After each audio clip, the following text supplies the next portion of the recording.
I was just like, I don't know how many more cathedrals I can look at. Like, they're all starting to look the same. So my least favorite destination was, drumroll please, brrr.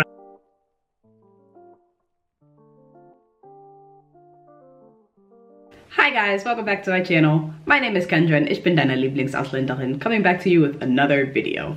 I'm in vacation mode, hence the glasses. I'm not going on vacation, but I am daydreaming about it, and if you are a fellow lover of travel, I'm pretty sure you are too. And I always find myself looking at my old travel pictures and watching old videos and just reminiscing about the days when, you know, the planet was open. Anyway, one of my favorite trips that I've ever taken was when I backpacked through Europe, and I wanted to give you guys a little bit of insight of what it was like, how I budgeted, how I planned for it, and all of that. Just in case you're planning a Euro trip in the future when it's safe to travel again and you need a little bit of inspiration. I took this trip back in the summer of 2019, and I went to 11 countries in 7 weeks. I started in France, then I went to Belgium. From there I flew to Germany. From Germany I flew to Italy, then Croatia, Slovenia, Hungary, Austria, Slovakia, Czech Republic, back to Germany, and then finished off in Denmark. I did all of that in a little bit under 7 weeks. I think it was actually 48 days. But y'all, I was on a mission with this trip. I wanted to hit as many different countries as possible. At that point, I had lived in Europe, I had studied in Europe, I studied abroad when I was in college, but I had never just traveled without having to go back to work or go back to school. So I wanted to just travel and have that authentic backpacking through Europe experience.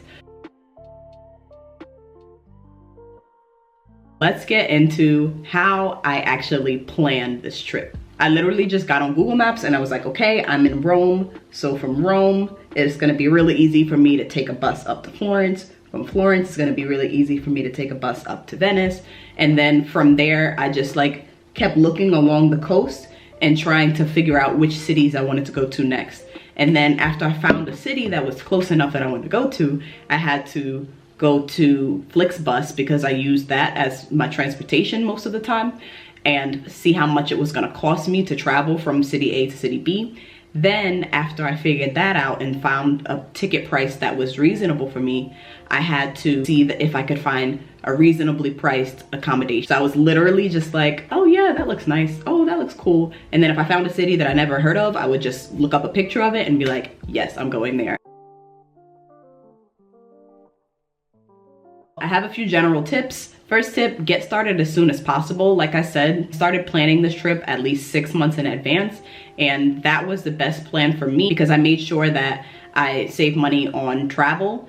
And if you're really looking to save money, then I suggest you start in advance. So just start planning as soon as you have the idea. Even if it's like 2-3 years down the line, just start planning and getting numbers. It never hurts to see where you actually want to go and map it out. My next tip, explore all of your accommodation and transportation options. So like I said, most of the traveling that I did was through Flixbus. I love Flixbus. I'm their #1 fan. I would highly recommend looking into different travel options, such as them, Ryanair. There's also BlaBlaCar, which is kind of like a carpooling service, but you can travel between cities with it.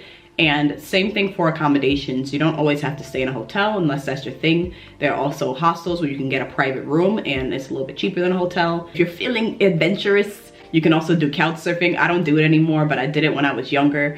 And that gives you the opportunity to stay with someone cost-free, but also get to have a nice cultural exchange. Obviously, use your discretion if you decide to do it, but just try to be open-minded about the different kinds of accommodation and travel that will be available to you because there is a lot of it. Third tip, don't skip out on the smaller destinations. Like I said, I knew which places I wanted to go to. Like with Italy, I knew I wanted to go to the big 3, Rome, Venice, and Florence. But when it came to countries like Croatia and Slovakia, I wasn't really sure where I wanted to go. I was gonna go down to Dubrovnik because I heard everybody talk about it, but then after I found out it was really overrated. So I'm actually glad that I went to a smaller city that I never heard of, Rijeka, and I had an amazing time there. So for more tips, you can check out my solo travel tips video if you plan on taking this trip by yourself.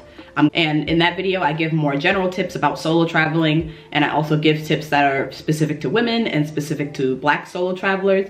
So go ahead and check that out if you are planning to take the plunge and take this trip by yourself.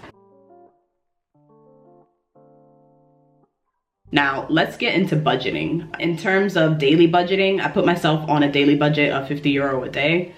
I did not stick to it because there were some days where I decided I wanted to go shopping, or some days when I decided I wanted to spend more on food or something like that, or days when I decided I wanted to do an excursion.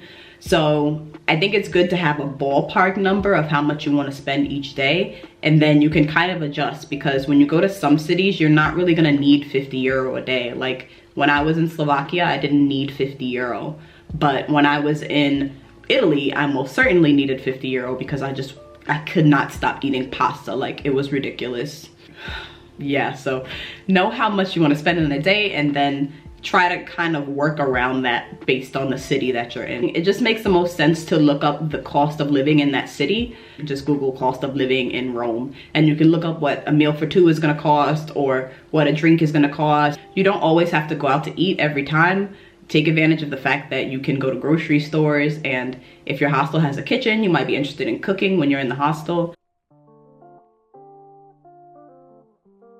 So the truth about this trip was that it was tiring. I was so tired during this trip. Around the 5th week, I was over it. I didn't want to travel anymore. I wanted to go home because I was just tired of bouncing around every 3 or 4 days from city to city to city to city, and being on buses and just never really feeling like I could lay my head down for too long, because I was just like, no, I'm here, I have to see everything.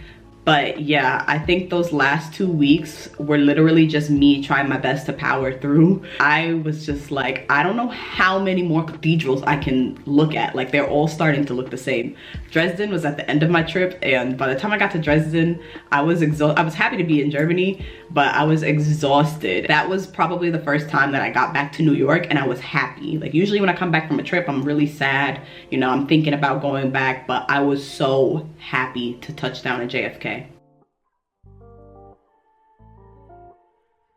So let's get into my favorite destinations. My favorite destinations on this trip were Cinque Terre in Italy, Rijeka in Croatia, and Antwerp in Belgium. I absolutely love these cities. I actually only found out about Cinque Terre when I was in Puerto Rico a few months before I took the trip.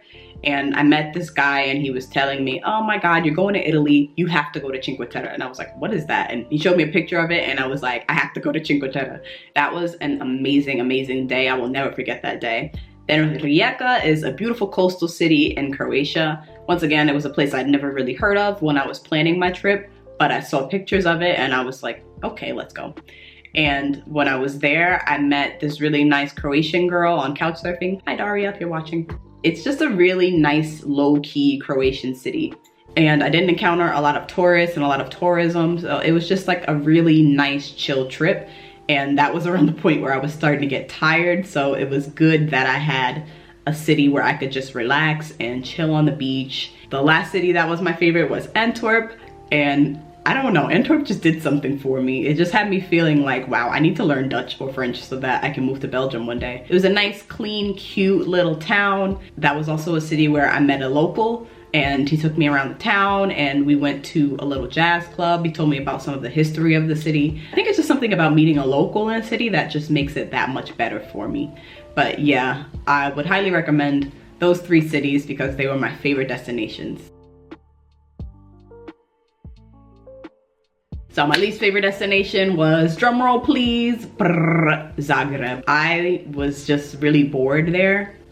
The only memorable things there is that they had some cool museums. It was like the Museum of Broken Hearts or something like that, which was just like really, really, really sad. I went to the Museum of Torture, which was really creepy, but it was a cool experience. My favorite thing that I did while I was in Zagreb was that I went to see The Lion King, and that was a lot of fun. But I don't know, I think I just expected too much from the city, and I wasn't really feeling it. Zagreb was where I was when this man came and he was standing like 2 inches from my face staring at me. And this was pre-pandemic, so you know he was like close to me. And luckily this young Croatian girl came and saved me, and she stood with me and yelled at him until he left. And Zagreb just didn't really do it for me. I wouldn't go back, but luckily it did not ruin my Croatia experience. I hope this video was helpful for anybody who's planning a Euro trip sometime in the future. And if you have any other questions about my experience, or if you want me to talk more specifically about one of the countries that I went to, leave me a comment down below. And until next time, stay safe, stay healthy, and I'll see you in my next video. Auf Wiedersehen.